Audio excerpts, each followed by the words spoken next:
गल कंबल का निर्माण रेशमी सूत्र से करें। कंठ के भूषणों से उस धेनु को भूषित करें। एक से चरण चांदी से खुर तथा मक्खन से थन की रचना करें। श्रेष्ठ पात्रों से उसके कान बनाकर उसे श्वेत चवर से अलंकृत करना चाहिए। तत्पश्चात उसके पास में पंच रत्न रखकर उसे वस्त्र से ढक देना चाहिए। फिर चंदन और फूलों से अलंकृत करके वह गाय ब्राह्मण को दे दे। ब्राह्मण श्रोत्रिय, दरिद्र और साधु स्वभाव वाला हो।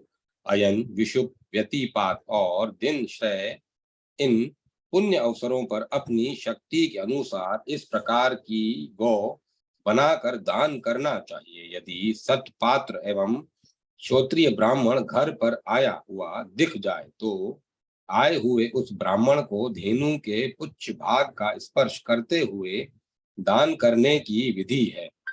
पूर्व अथवा उत्तर में उत्तर की तरफ मुख करके दाता बैठे। गौ का मुख पूर्व और बछड़े का मुख उत्तर हो। दान करते समय गोदान के मंत्रों को पढ़कर ही गौ का दान करना चाहिए। दाता एक दिन तक शर्करा के आहार पर रहे और लेने वाला ब्राह्मण भी इसी प्रकार 3 दिन तक रहे। वह यह शक्राधेनु संपूर्ण पापों को दूर करने वाली तथा अखिल कामनाओं को देने में पूर्ण समर्थ है। इस प्रकार दान करने वाला पुरुष संपूर्ण कामनाओं और ऐश्वर्य से संपन्न हो जाता है, इसमें कोई संदेह नहीं। शक्राधेनु का दान करते समय जो लोग उसका दर्शन करते हैं उन्हें परम गति मिलती है। जो मानव भक्ति पूर्वक इसे सुनता अथवा पढ़ता भी है वह संपूर्ण पापों से छूटकर विष्णु लोक को प्राप्त होता है।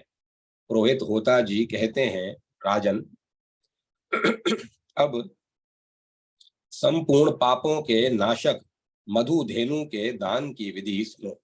लिपी हुई पवित्र भूमि पर काला मृग चर्म और कुशा बिछाकर 16 घड़े मधु से एक धेनु तथा उसके चौथाई भाग से बछड़े की आकृति बनाकर स्थापित करें।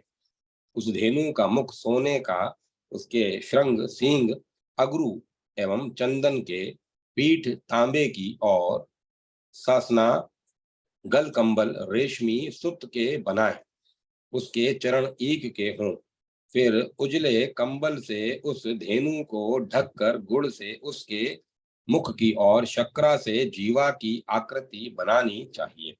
उसके होंठ पुष्प के और दांत फलों के बने हों। वह कुश के रुएं तथा चांदी के खुरों से सुशोभित हो और उसके कान श्रेष्ठ पत्तों से बनाने चाहिए। फिर उसके चारों दिशाओं में सप्त धान्य के साथ तिल से भरे हुए 4 पात्र रखने चाहिए। फिर दो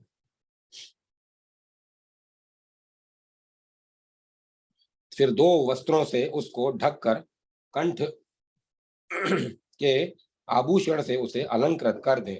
कांटे की दोहिनी बनाकर चंदन और फूलों से उस धेनु की पूजा करनी चाहिए। अयन विषुप व्यतिपात दिन श्रय संक्रांति और ग्रहण के अवसर पर उस धेनु के दान का विशेष महत्व है।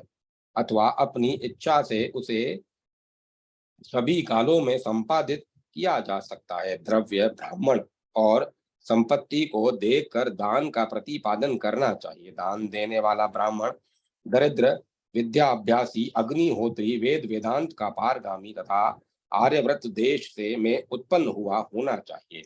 धेनु की पूंछ भाग का स्पर्श करके हाथ में जल और दक्षिणा लेकर चंदन और धूप से पूजा कर फिर 2 वस्त्रों से ढककर अपनी शक्ति के अनुसार अन्न सहित उसका दान कर दे। कंजूसी न करे। सभी विधि जल पूर्वक होनी चाहिए। ब्राह्मण को दान करने के पूर्व दाता इस प्रकार प्रार्थना करे, मधुधेनो, तुम्हें मेरा नमस्कार है। तुम्हारी कृपा से मेरे पितृ तथा देवता गण प्रसन्न हो जाएं।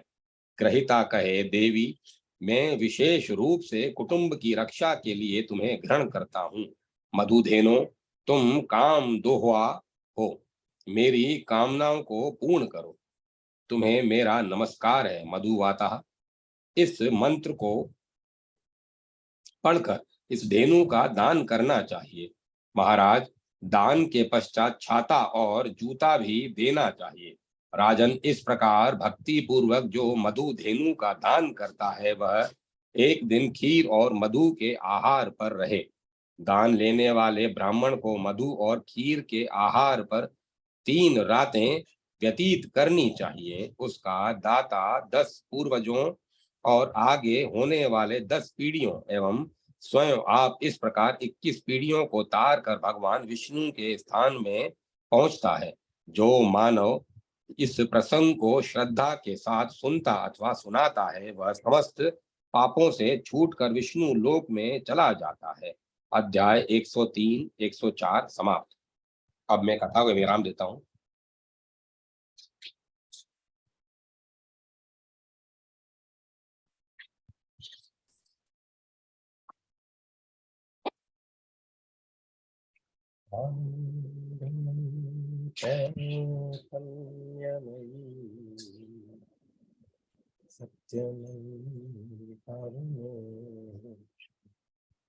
हरिओम हरिओम। भगत साहब टाइम पे आ गया आज तो।